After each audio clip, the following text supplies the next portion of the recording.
বাংলাদেশে যদি কেউ নতুন সংবিধান লিখতেও চায়, তার মানে এই যে আমরা আকাশ থেকে নতুন করে একটা জিনিস শুরু করব তা না। আমাদের প্রিটেক্সট, আমাদের যে কনটেক্সট, এইটাকে আমরা বাদ দিতে পারবো না।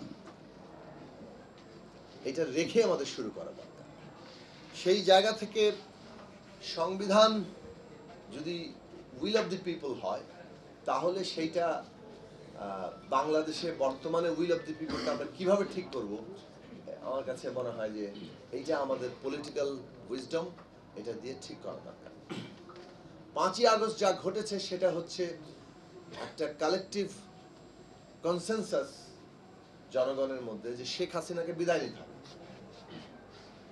এই কনসেনসাস কিন্তু অনেক আগেই তৈরি হয়েছিল।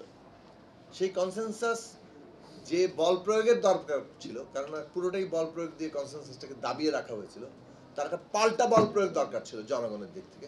কবে সেটা নামবে এটা আমরা অপেক্ষা করছিলাম, ওই স্পার্কটা অপেক্ষা করছিলাম যেটা দাবানলটা তৈরি করবে। সেই স্পার্কটা আমাদের ছাত্ররা অগ্রণী ভূমিকা পালন করে আবু সাইদ নিজের বুকে গুলি নিয়ে স্পার্ক ঘটিয়ে দিয়েছে। তো সেই জায়গাটা যদি আমরা দেখি, তাহলে আমাদের কনসেনসাসের কোন জায়গায় এসেছি সেটা আমরা দেখছি। কিন্তু পরবর্তী কনসেনসাস যে এইবার রাষ্ট্রটা যে গড়ে উঠবে, এটা একটা ফ্যাসিস্ট রাষ্ট্র ছিল, এটা একটা ফ্যাসিস্ট সংবিধানে পরিণত করা ছিল, পুরো বন্দোবস্তটাই একটা ফ্যাসিস্ট।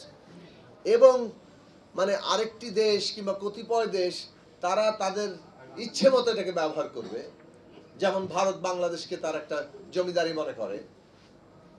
এইটার বিরুদ্ধে আমাদের যে কনসেনসাস দরকার, সেই কনসেনসাসটা তৈরি হয়েছে কিনা, এটা আমাদের বিবেচনায় খুবই গুরুত্বপূর্ণ রাজনৈতিক প্রশ্ন।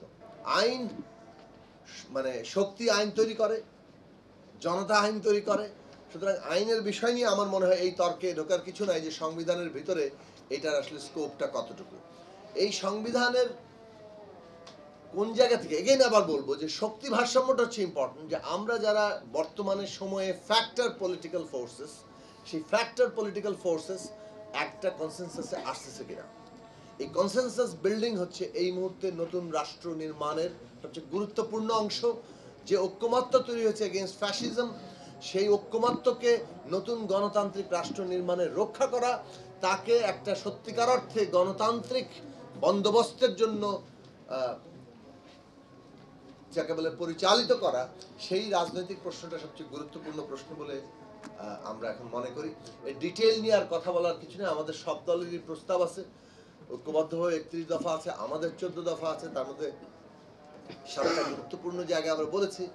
আমাদের কাছে হচ্ছে যে ক্ষমতা বাংলাদেশে অনেক ভালো ভালো কথা লিখে রাখা যায়। ধরেন ফুয়াদ বললেন, ব্যারিস্টার ফুয়াদ বললেন যে অনেক কিছু লেখা আছে, এটা আসলে কনস্টিটিউশনে এত কিছু লেখা থাকার দরকার, এত আইন, এত বিধান, এত কিছু লেখার পরে কিন্তু কেউ যা পরিস্থিতি হয়েছে, তবে ওইটা আমাদের একটা বাস্তবতা। কিন্তু মানে আপনি বাংলাদেশের ভেরি বাস্তবতায় লেখা না থাকলে যে কি করবে ওইটা আর কি, ক্ষমতা আপনার হাতে দিয়ে দিলে আপনি লেখা না থাকলে যে কি করবেন আমরা নিশ্চিত হতে পারিনি না। কিন্তু বাংলাদেশ রিয়ালিটি এই জায়গায়। সো পলিটি নির্মাণ, সিটিজেন হয়ে ওঠা, এটা আমরা অ্যাসপায়ার করতে পারি, কিন্তু এটা তো আবার আমি চাওয়া মাত্রই হয়ে যাচ্ছে না। এটা যেহেতু একটা দীর্ঘ প্রক্রিয়া, এটা হয়ে উঠতে হবে, তাহলে আমাকে হয়তো অনেক কিছু লিখতেই হবে সত্যি সত্যি। এবং আমি লেখালেখির মানে বিপক্ষে না। লেখা যদি আরো বড় সংবিধান বানাতে চান তাতে আমার কোনো অসুবিধা নেই, লিখেন, ডিটেইল থাকুক। কিন্তু কি লিখছি আমরা, আমাদের কি সত্যিকার অর্থে ওই যে ব্যালেন্স অফ পাওয়ারটা থাকছে? আপনি যদি কনস্টিটিউশনাল পোস্ট, কি এখন ধরেন অডিটর জেনারেলের পদ কি কনস্টিটিউশনাল পোস্ট না এটা সংবিধিবদ্ধ প্রতিষ্ঠানে, যে কি বলে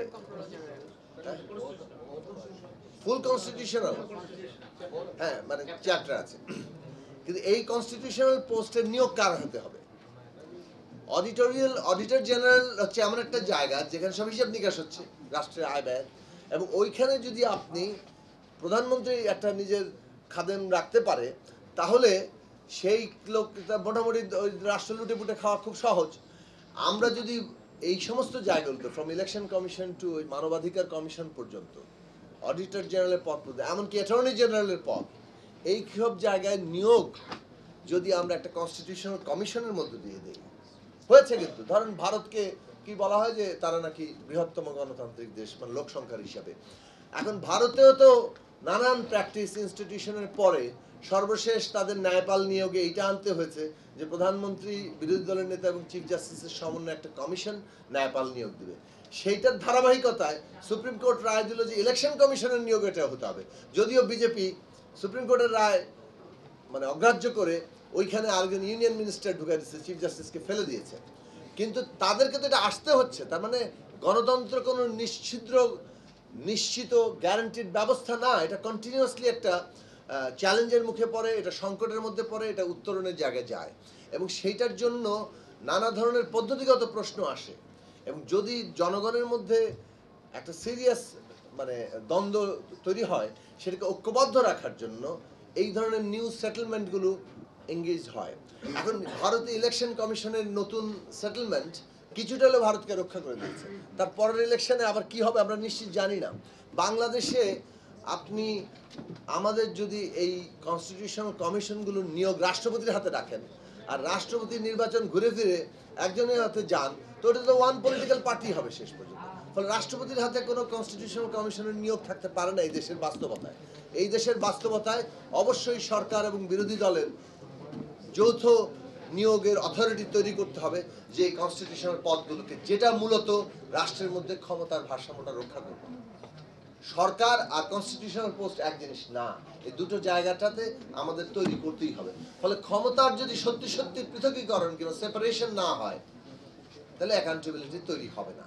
সেই জায়গায় আমরা কনসেনসাস তৈরি করতে পারছি কিনা ওইটা বেশি গুরুত্বপূর্ণ দেওয়া দরকার। সংবিধানের প্রথম অংশে আমরা কি করবো না, সংবিধানের প্রথম অংশ 1971 সালের 10ই এপ্রিল ঠিক হয়ে গেছে এবং ওইটাকে অস্বীকার করা হয়েছে 72 সালে। আমরা 1971 সালের 10ই এপ্রিলের ঘোষণায় ফিরে যেতে চাই এই কারণে যে 2024 সালে আমাদের তরুণরা আবারও বৈষম্যহীন বাংলাদেশের স্বপ্ন দেখে 1971 সালের ওই ঘোষণাকে রিক্লেইম করেছেন। বাংলাদেশের ইতিহাস একটা কন্টিনিউটির মধ্যেই আছে। অনেকে যেমন 47কে 71-এর সাথে একটা বিরোধ আকারে দেখেন, আসলে 47 সালের সংগ্রাম এই দেশের জনপদের কৃষকের সংগ্রাম, তার মুক্তির সংগ্রামী ছিল, যেটার পূর্ণতা 71 সালে একভাবে পাওয়ার চেষ্টা করেছে এবং আবারও 24 সালে 71-এর অসমাপ্ততাকেই বাংলাদেশের মানুষ তার পূর্ণতা পাওয়ার চেষ্টা করছে।